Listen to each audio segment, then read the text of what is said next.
La Thaïlande est connue pour ses paysages magnifiques, ses traditions uniques et ses lieux pleins de mystères. Au-delà des sites célèbres, beaucoup reste à découvrir dans ce pays, ce qui impressionne encore plus touristes et locaux. Des formes étranges de la nature aux lieux et animaux qui semblent sortir d'un film, tout cela existe réellement en Thaïlande et est enveloppé d'histoire et de mystères. Dans cette vidéo, nous allons visiter certaines des choses les plus étranges découvertes en Thaïlande ces dernières années. Préparez-vous car chaque entrée a une histoire et des détails qui vont sûrement augmenter votre intérêt pour ce pays. Mais avant cela, veuillez aimer et vous abonner. C'est très important pour nous, les créateurs de contenu. Merci beaucoup. Et maintenant, commençons. Numéro 15. Les Rochers Baleines. Au cœur de la vaste et verdoyante nature du parc forestier de Fusing à Bueng Kan, en Thaïlande, il existe un paysage qui semble tout droit sorti d'un documentaire sur la nature, appelé les Trois Rochers Baleines. De loin, on dirait trois énormes baleines flottant ensemble au sommet d'une falaise. Mais en réalité, ce sont trois énormes rochers côte à côte, qui se seraient formés il y a plus de 75 millions d'années. Elles sont à la limite entre la forêt de Calaran et celle de Dong Chong Pha. Si tu montes sur le plus grand rocher, tu peux t'en voir le fleuve Mekong, les rizières du Laos et les vastes forêts aux alentours. Il y a 9 sentiers de randonnée différents que tu peux emprunter pour atteindre différentes vues. Sur ces itinéraires, tu verras des cascades, différentes sortes de plantes et d'animaux, et bien sûr la tranquillité de la nature. Mais le meilleur, la vue depuis l'arrière du rocher en forme de baleine, une scène que tu n'oublieras sûrement pas. L'endroit parfait pour une randonnée ou même un rendez-vous romantique. Numéro 14. Mi-crocodile, mi-buffle. On dirait une scène sortie d'une légende ou d'une bande dessinée. Les habitants de la province de Sae Sakit, en Thaïlande, ont réagi ainsi lorsqu'un veau est né, ressemblant à la fois à un crocodile et à un buffle.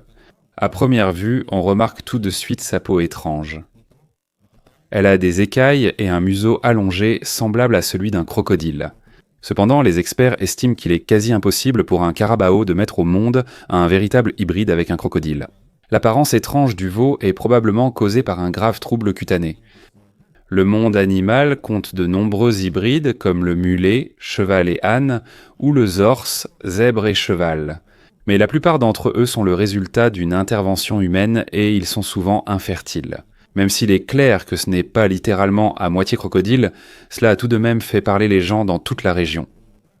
Certains pensent qu'il pourrait s'agir d'une mutation étrange, tandis que d'autres considèrent cela comme un mauvais présage. Quelle que soit la vérité, une chose est sûre, un tel animal est rare et surprenant au premier regard. Numéro 13. Singe Trolls. Imagine que tu fais du kayak le long d'une île tranquille en Thaïlande, puis soudain tu tombes sur des créatures qui semblent tout droit sorties d'un film Star Wars. C'est ce qu'a vécu un groupe de touristes à Railay Bay lorsqu'ils ont aperçu ce qui semblait être une famille de singe trolls, de couleur orange-brun et ressemblant aux Ewoks de l'univers de science-fiction. Certains jouaient dans l'eau peu profonde. D'autres étaient assis sur les rochers, comme s'ils accomplissaient un rituel étrange. Mais derrière cette scène mystérieuse, il s'agissait en fait d'une performance artistique. Un groupe local d'acteurs et un chanteur itinérant avaient organisé ce spectacle pour simuler une rencontre mystique.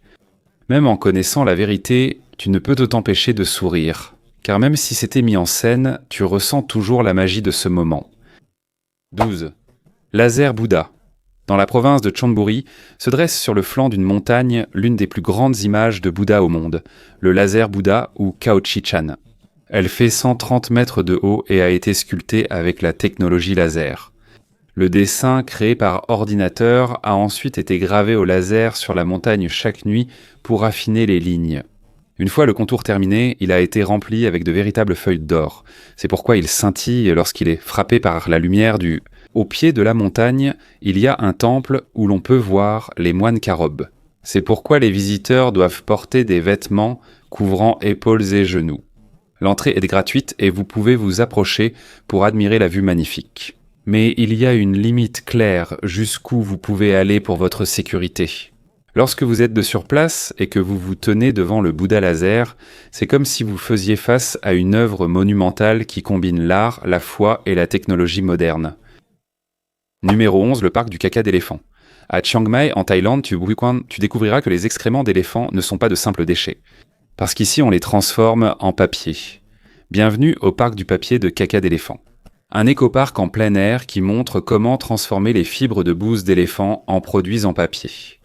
Le processus ne requiert aucun abattage d'arbres. C'est donc d'une grande aide contre la déforestation, qui est un énorme problème en Asie du Sud-Est. 80% du papier provient des excréments d'éléphants, et les 20% restants proviennent de fibres naturelles, comme l'écorce de bananier et de noix de coco. Aucun produit chimique, chlore ou parfum artificiel n'est employé. La couleur vient de colorants alimentaires, l'encre d'impression est à base de soja. Tu peux assister toi-même à chaque étape. Depuis le lavage des fibres, la mise en moule, le séchage, jusqu'à la transformation en carte de vœux, carnet ou sac cadeau. Cela prend généralement 45 minutes. La visite dure jusqu'à 60 minutes et c'est adapté à tous les âges. En plus de l'éducation unique que tu recevras, tu auras aussi l'occasion de prendre des photos amusantes avec les matières premières. Dix. Terrain de football flottant. Sur une île de pêche à Panga Bay, il n'y a pas assez de terre pour construire un terrain de football. Mais en 1986, les jeunes, très inspirés par la Coupe du Monde, ont eu l'idée de construire un terrain flottant sur la mer.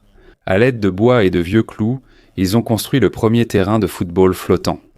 Au début, BIS était dangereux et un peu rudimentaire, mais avec le temps, il a été amélioré et est devenu plus solide. Grâce à un entraînement unique sur un terrain mouvant,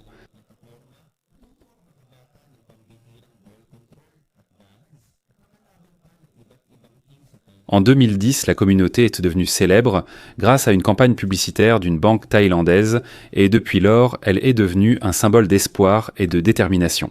Aujourd'hui, cela fait partie du quotidien sur l'île. Après la pêche, toute la communauté se réunit pour regarder ou jouer au football sur la mer. Numéro 9, temple objet volant non identifié. Au nord de Bangkok, on trouve le Wat Phra Dhammakaya, un immense complexe de temples bouddhistes qui s'étend sur 1000 acres. Mais le centre d'attention ici est la structure étrange en forme de dôme, appelée Setiya, qui ressemble à un immense objet volant non identifié. Construit en 1970, c'est aujourd'hui l'un des plus grands temples de Thaïlande et du monde. Le dôme contient près d'1 million de statues de Bouddha. 800 000 à l'extérieur et 700 000 à l'intérieur. Le temple a été entouré de certaines controverses en raison d'accusations de corruption et de commercialisation excessive, ce que leur organisation a fermement nié. Malgré cela, chaque année, ils organisent le plus grand événement de dons au monde, où des milliers de moines et de novices reçoivent simultanément des offrandes de la part des fidèles. En entrant dans l'endroit, on ne peut s'empêcher d'être impressionné par l'immensité de la structure. Quelle que soit ta croyance, c'est comme si tu entrais dans un autre monde lorsque tu te tiens au milieu de cet immense objet volant non identifié de la foi bouddhiste. Numéro 8, canyon de paille. Dans la province de Mae Hong Son, on trouve le canyon de paille, que les habitants appellent aussi le Grand Canyon de la Thaïlande, même s'il est plus petit que le véritable Grand Canyon en Amérique. L'endroit est connu pour ses sentiers étroits et ses falaises abruptes qui atteignent jusqu'à 50 mètres de profondeur de chaque côté. D'ici, tu peux voir toute la vallée de paille, ainsi que la magnifique vue sur les montagnes et les forêts. Il est préférable de visiter cet endroit au lever ou au coucher du soleil, lorsque les environs prennent une couleur dorée. L'entrée doit être gratuite et il y a de petites boutiques à la base où tu peux acheter des boissons ou des collations avant de monter. Le premier point de vue est à 5 minutes à pied de l'entrée.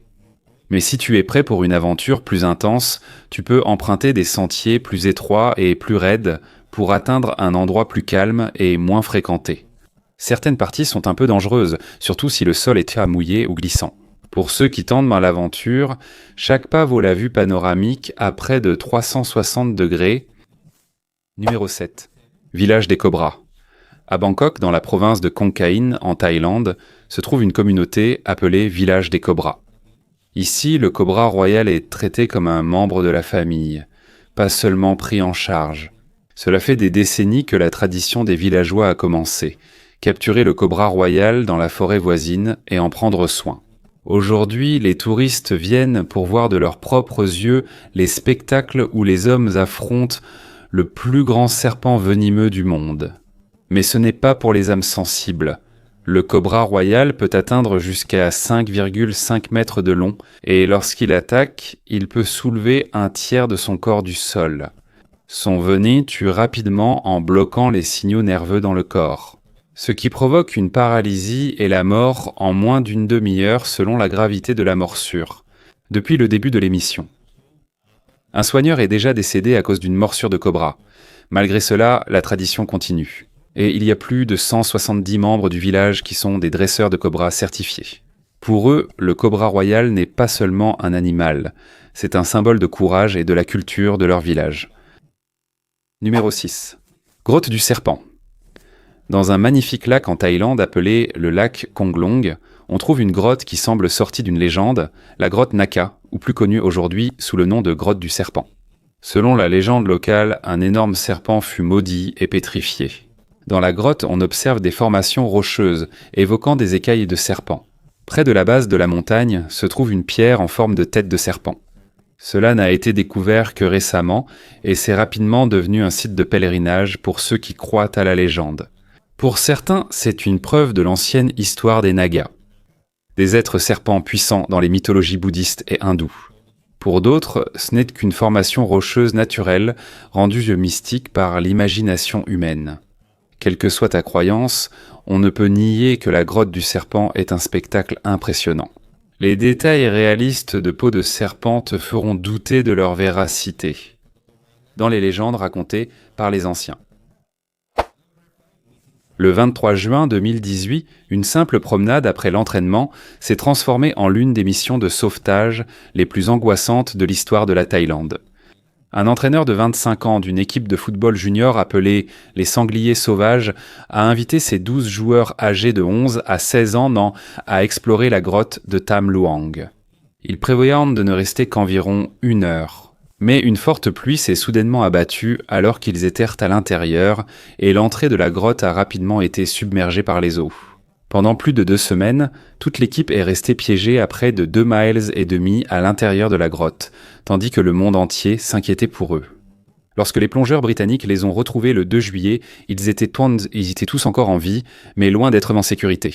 Une mission de sauvetage extrêmement délicate a alors commencé, s'étendant du 8 au 10 juillet. Malheureusement, un plongeur bénévole et ancien membre des forces spéciales thaïlandaises a perdu la vie le 6 juillet à court d'oxygène alors qu'il apportait des provisions aux enfants.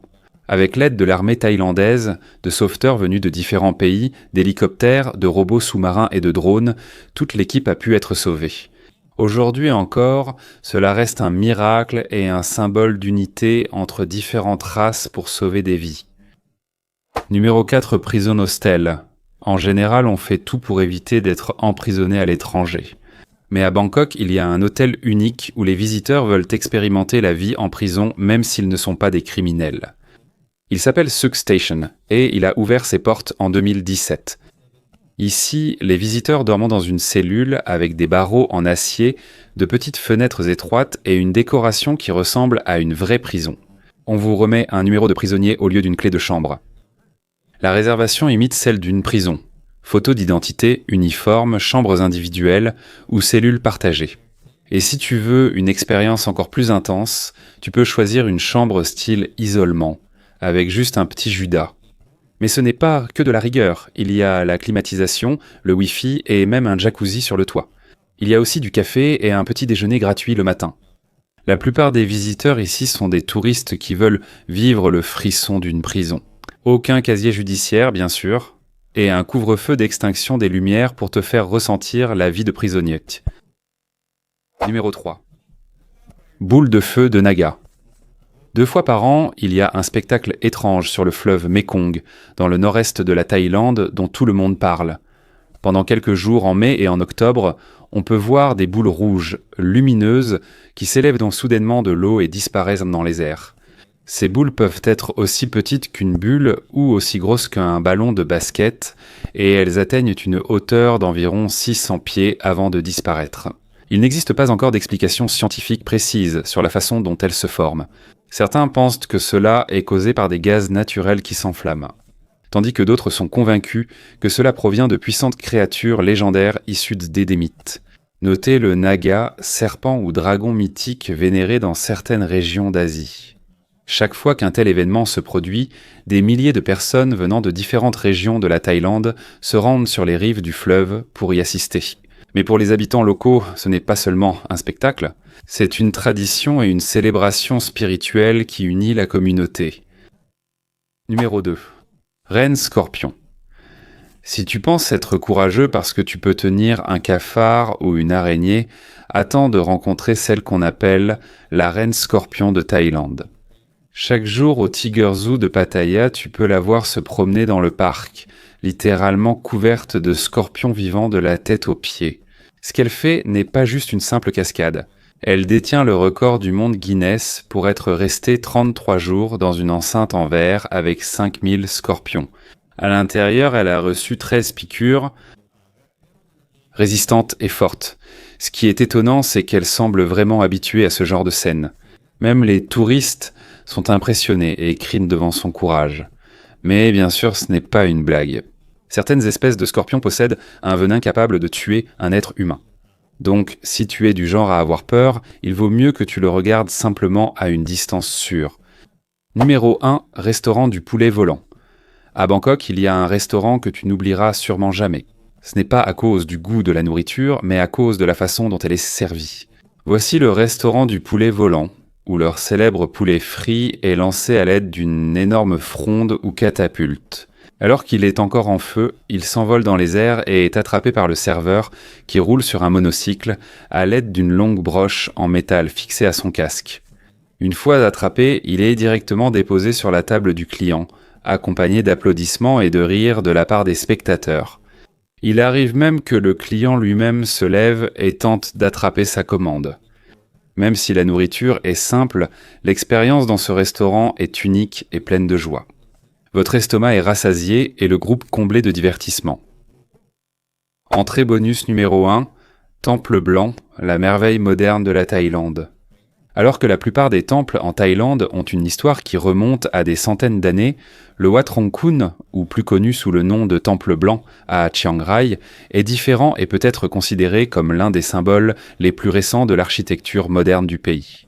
Construit par Chalermchai Kositipat, artiste renommé en Thaïlande, à la fin des années 1990. Il n'est pas comme les temples traditionnels avec un toit doré et des décorations colorées. Au lieu de cela, toute la structure est blanche, symbole de la pureté du Bouddha. Tandis que les miroirs scintillants incrustés dans le plâtre représentent la sagesse du Bouddha qui rayonne à travers le monde entier. Lorsque tu entres, tu ne verras pas seulement de l'art religieux traditionnel. Il y a aussi des éléments modernes comme des fresques représentant Superman, Neo de Matrix et d'autres icônes de la pop culture, utilisées comme symbole des bonnes et mauvaises influences dans le monde. C'est la preuve que le Temple Blanc combine l'ancienne religion et l'art moderne. Actuellement, il est encore en construction et devrait être terminé dans plusieurs décennies, car l'artiste y ajoute chaque année de nouveaux détails. Bonus, entrée numéro 2. Marché ferroviaire de Mae Klong. Le marché au milieu des rails, une scène insolite à Samut Songkhram, en Thaïlande. Le marché ferroviaire de Mae Klong est un marché en activité qui est littéralement installé sur les rails du train. À première vue, cela ressemble à un marché ordinaire rempli de légumes, de fruits et de poissons. Mais plusieurs fois par jour, un bruit de train se fait entendre au loin, signalant l'arrivée imminente du train de Mae Klong. Immédiatement, les vendeurs replient les auvents, déplacent leurs marchandises sur le côté et, en quelques secondes, le train passe à seulement quelques centimètres au-dessus de leur tête. Après quelques secondes, ils remettent tout en place comme si de rien n'était. Le marché fonctionne activement depuis le début des années 1900 et n'est devenu une attraction touristique que lorsque ces vidéos sont devenues virales en ligne. C'est un exemple clair de la façon dont les habitants s'adaptent. Dans une situation inhabituelle, cela montre aussi la discipline et la coordination de la communauté. Entrée bonus Naego. 3. Musée Erawan. Le gigantesque éléphant qui abrite l'histoire à Samut Prakan, on trouve le musée Erawan, célèbre pour son éléphant géant à 3 têtes fait de bronze. Cette structure mesure plus de 40 mètres de haut et pèse plus de 200 tonnes, ce qui en fait l'une des plus grandes œuvres d'art en métal au monde. Il a été construite comme symbole de la religion, de la culture et de la foi du peuple thaïlandais. L'intérieur de l'éléphant n'est pas simplement un espace vide. Il s'agit d'un musée de 3 étages. Au premier étage, on peut voir des objets anciens et des artefacts qui illustrent l'histoire de la Thaïlande. Au deuxième étage, il y a une collection plus détaillée d'artefacts religieux et de sculptures représentant la foi bouddhiste et hindoue. Au troisième étage, une salle paradisiaque avec un plafond en vitraux colorés vous accueille, représentant le ciel et le royaume de Dieu selon les croyances locales. En plus de son architecture, le musée Erawan est également connu comme un lieu de tranquillité et de méditation, populaire auprès des locaux et des touristes à la recherche d'une connexion profonde avec la culture et la religion de la Thaïlande. Entrée bonus numéro 4, Samphanbok, le grand canyon de la Thaïlande. Dans la partie nord de la Thaïlande, près du fleuve Mekong, à Ubon Ratchathani, se trouve Samphanbok, également connu sous le nom de Grand Canyon de la Thaïlande. Son nom signifie 3000 trous, faisant référence aux milliers de petites et grandes cavités sculptées qu'on est par le courant du fleuve dans la roche au fil de centaines de milliers d'années. Il est préférable de le visiter pendant la saison sèche de novembre à avril. Lorsque le niveau de l'eau du Mekong baisse et que les impressionnantes formations rocheuses apparaissent, on peut y voir de nombreuses formes différentes. On trouve des formes en cœur, en étoile et des trous assez grands pour nager. En plus du paysage unique, il est magnifique d'observer le lever et le coucher du soleil ici, car la couleur des rochers change du jaune à l'orange puis au rouge selon la lumière du soleil. C'est un lieu populaire auprès des photographes et des passionnés de drones. Il y a des bateaux à louer qui peuvent vous emmener pour découvrir également les îles voisines sur le Mekong. Entrée bonus numéro 5, Praia Nakhon-Cave, la grotte secrète avec un temple à l'intérieur. À l'intérieur du parc national de Khao Sam Royot à Prachuap, Kirikan, on trouve une grotte qui semble sortie d'un film fantastique, la Praia Nakhon-Cave. Elle est célèbre pour le pavillon Kuha Karuas, un petit pavillon royal luxueux construit au XIXe siècle pour le roi Chulalongkorn, Rama V. Ce qui est unique ici, c'est que chaque matin, la lumière du soleil pénètre à l'intérieur. Le pavillon, grâce à l'ouverture dans le plafond de la grotte, est baigné d'une lueur presque enchantée. Mais pour le voir, il faut de la persévérance. Il faut marcher pendant 30 à 40 minutes depuis le centre-ville en empruntant un chemin escarpé qui descend vers la grotte. La grotte est entourée de plantes verdoyantes à l'intérieur et il y règne une fraîcheur particulière, même lorsque le soleil brille fort à l'extérieur. C'est un lieu prisé des amateurs d'histoire et de nature, souvent utilisé dans les émissions de voyage du Docteur Voyage, documentariste sur la Thaïlande.